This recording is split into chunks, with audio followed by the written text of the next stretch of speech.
நாடாளுமன்றத்தில் ஜூலை 23ஆம் தேதி ஒன்றிய அரசின் பட்ஜெட் தாக்கல். வரும் 22 தொடங்கி ஆகஸ்ட் 12ஆம் தேதி வரை பட்ஜெட் கூட்டத்தொடர் நடைபெறும் என அறிவிப்பு.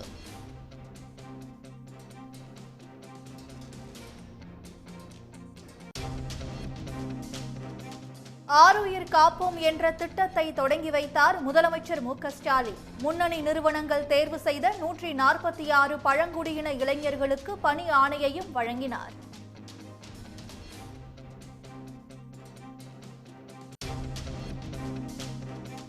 இளநிலை மருத்துவ படிப்புகளுக்கான கலந்தாய்வு காலவரையின்றி ஒத்திவைப்பு. லட்சக்கணக்கான மாணவர்களின் எதிர்காலமே கேள்விக்குறியாகியுள்ளதாக காங்கிரஸ் கட்சி கண்டனம்.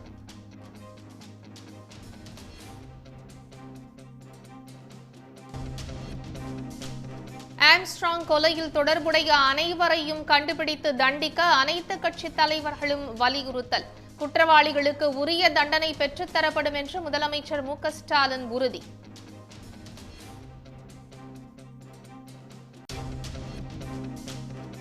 கூடலூர் அருகே குடியிருப்பு அருகே சுற்றிய காட்டு யானை.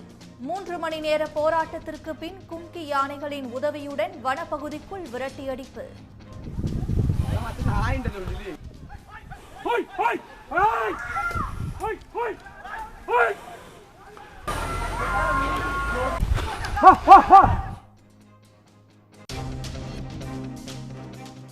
ஒன்றிய அரசின் 3 புதிய குற்றவியல் சட்டங்களுக்கு வலுக்கும் எதிர்ப்பு. 3 சட்டங்களையும் திரும்ப பெற வலியுறுத்தி சென்னையில் திமுக சார்பில் உண்ணாவிரதம்.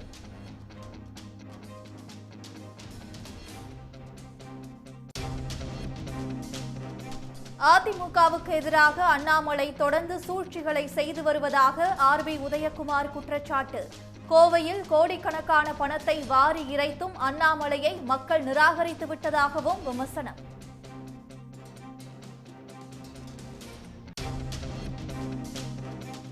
அயோத்தியில் வீழ்த்தியதை போன்று குஜராத் சட்டப்பேரவை தேர்தலில் பாஜக வீழ்த்தப்படும். அகமதாபாத் சென்ற ராகுல் காந்தி உறுதி.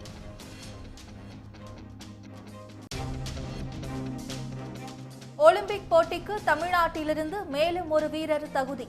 நீளம் தாண்டுதல் வீரர் ஜஸ்வின் ஆல்ட்ரின் தகுதி பெற்றார்.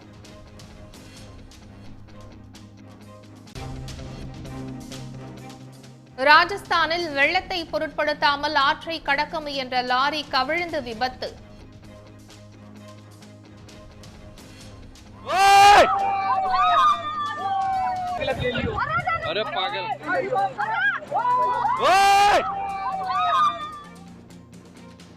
உடனுக்குடன் செய்திகளை தெரிந்து கொள்ள சன் நியூஸ் பெல் ஐகானை கிளிக் பண்ணுங்க.